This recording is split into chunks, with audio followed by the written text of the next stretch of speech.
Hi guys, my name is Dede. Welcome back to my channel. So if you're new here, it's lovely to have you. But if you're old, hey boo, it's nice to have you back. This is a much requested video. So today I am bringing it to your doorstep. Delicious, amazing goat meat jollof rice. So if you're interested in this recipe, just hang out with me, okay? So these are the ingredients I'll be needing to steam the meat. These are the spices I'll be using. I have there some parsley, some all-purpose seasoning, some salt, and all some goodness, some yummy goodness. I'll be showing all of that in the description box below, so do not worry.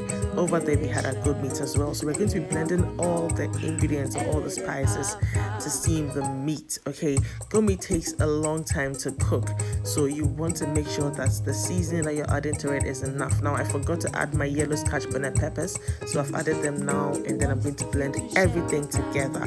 Okay, once everything is nicely blended, I'm going to be pouring this delicious goodness over my goat's meat, okay? And then I'm going to stir very well. Make sure to add some water to it. I'm also adding a little bit of salt because I realized what I added early on was not enough, okay? So rinse your blender, your bowl, whatever, and then pour all of that goodness onto the meat. We are going to be covering this and we're going to be cooking it for a good 45 minutes, so we might as well just start from now, okay? So now that is on fire, that's done. I have here my blender. We're going to be making some tomato sauce. These are just raw tomatoes, okay? So this is one quick way that I'm able to mash up my tomatoes. Just break it with my hands into the blender instead of finding a chopping board, knife, cutting and everything. I feel this is faster.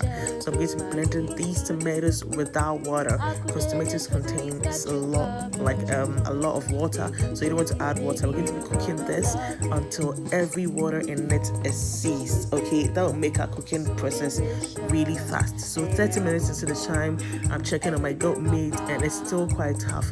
15 minutes more to go and it will be perfect for us to go on with. So because it takes longer to cook, I added more water to it, okay, just so that we do not burn it. And also I need some stock from in there that we'll be using later on. This is how our tomatoes are going. The water is gently evaporating and then in no time it's going to be ready. Let's prep the other stuff that we're going to be using. So here I have my peppers, scotch bonnet peppers, some garlic and some ginger, and then onions. I'll be blending both of them separately because we'll be using them separately, okay? So there you go, that is ready to. Our goat meat is also ready, so we're going to take everything out and then we are going to start frying up our goat meat. When you take out the meat, make sure to reserve the stock because it is key in this recipe. You're going to look, do you know how delicious this stuff tastes? It is so good, and this goat meat was seasoned to perfection. So in the same pot, I'll be adding some oil, and of course, who knows what's coming next? Yes, you got it right, curry powder, because we are going to be frying our goat meat, and we know how good this is.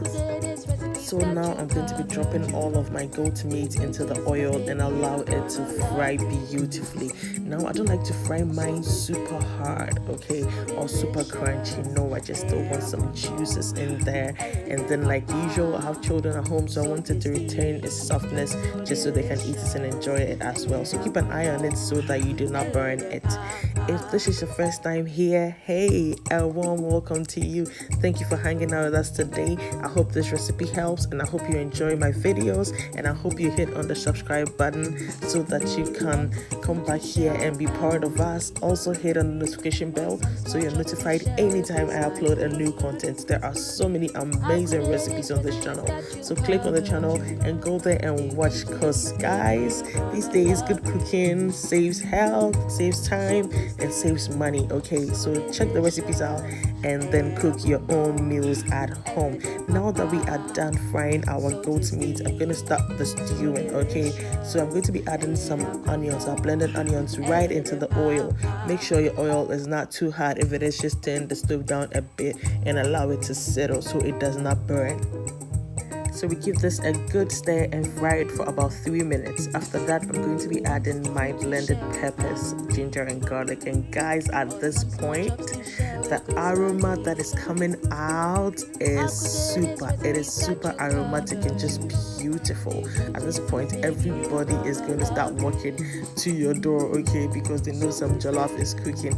Also, I have added some tomato paste. I'm going to mix everything up nicely, and I'm going to leave this to fry and fry very well. Also, I'm adding some peppers because I realized that the scotch bonnet I added wasn't too much, and usually I don't like to add too much because I like to add powdered chili as well. So that's what I just did, and then we're going to stir this and fry it until it begins to separate. Once you see that it's beginning to separate, then it means we are ready to add our blended cooked tomatoes. So you see, because we cooked our tomatoes early on, we have not introduced any water content into our stew. That's going to make it take longer. If you're going to be blending your fresh tomatoes and adding it directly, it's going to take super long for your stew to cook, okay? So now we have just cut a lot of time off our cooking process, and that is so good. So you're going to cover this and then let it fry a little bit, and then when it's ready, or I see some oil start settling on top of the stew, I'll be adding all my other ingredients. So in there, I have some nutmeg powder, I have some black pepper, I have some dried basil, and I'm going to mix all this yummy goodness. And also, for you to know, I'm cooking the stew on medium heat, okay? You don't want to cook this on high heat, otherwise it's going to be burning. You don't want to cook it on low heat, otherwise you're going to take forever in the kitchen. Also, I have added some stock cube and then some salt. Mix this all up together and let the stew continue to fry. In no time, our stew will be ready, and once you see that most of the oil is settling on top, you're going to be dropping your bay leaf in there and then some rosemary. These are super important, okay? You want to add them in your jollof rice. It gives it an extra lovely flavor that you will love, okay? So make sure you add all of that, and look, our stew looks very ready to take our rice. One trick into cooking very nice jollof rice is to make sure that your stew is actually really cooked. Some people cook their stew halfway and then they add the rice. No, it won't give you that absolute delicious jollof rice, because the flavors wouldn't have married well, the flavors wouldn't have come out well, so it's just going to be all over the place, okay? And then one other trick is also to make sure that you have enough oil in your jollof rice. It's the oil in the stew that is going to steam around the grains of the rice to give it that shiny, not super shiny, and then single grained jollof rice. Now I'm adding some rice to it. You notice that I took some of the stew out. Yes, it is better that the stew in the pot is small and then you keep adding than to add the rice to the stew and then the stew is too much. How are you going to take it out? We can't do anything about it, okay? So it's better to take some of the stew off and then keep adding as and when, okay? So you add the stew contents to your taste preference. I don't like excessive stew in my jollof rice. It doesn't make it so good. It just makes it like rice and stew sort of. Just make sure that the stew level in your jollof rice is perfect, okay? Then you get a beautiful jollof rice color with very nice flavors, no excessive flavors because the stew is too much. I don't know if you guys understand me. I hope you do. So you notice now I've added some of the stew to it, and now I am adding salt. I'm leaving this rice to toast for about 10 minutes before I go in to add some water. Make sure that you're not putting too much salt, because we'll be adding some of the stock to it, and the stock contains salt as well, okay? Just so that the salt is not too much. Just add a little bit after you add your water and your stock. If you need more salt, you can go ahead. Remember always, it is better to add up than to use too much, and you cannot do anything about it. Now our rice is beautifully toasted. As you can see, make sure that you scoop it and stir it really nicely, and then you will come out with amazing results. Also remember to wash your rice. Wash it very well until all that creaminess that comes on top of the rice water is off, okay? That will also ensure that most of the starch is off, and then you can obtain a single grain jollof rice. Now I've added my stock and I've added some water. Know the kind of rice you're using. Some rice tend out to be soft, some are a bit hard, so just know your rice very well and use the water quantity wisely, okay?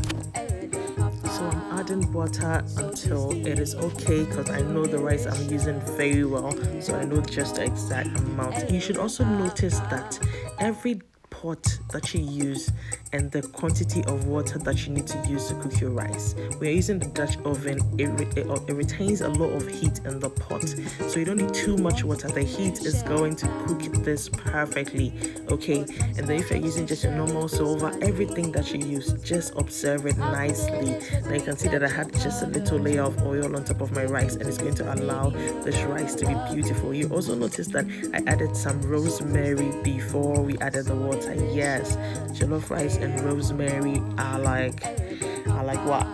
I don't even know what to say, but like they are just best friends. They go so well together. It gives a beautiful aroma, but you don't want to overdo it, because if you have too much rosemary in your food, you won't be able to enjoy it at all.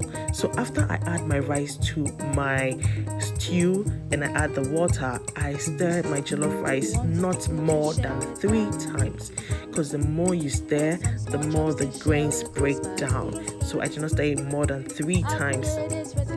I won't do it. This is like the third and last time I'm doing it, and this jollof rice has come out so perfectly. Like, it's just so perfect. Jollof rice in my house is always a hit, a big hit. At this point, the jollof rice needs just about 2 minutes and it is perfectly cooked. Make sure you taste for salt and make sure the flavors are all good. The aroma from this rice, guys, it is so good. You want to give this recipe a try. And finally, what I like to do is I place my goat meat all over my pot and then cover it and allow the steam of the rice and the flavors in the goat meat just sink and marry together, and it is just perfection.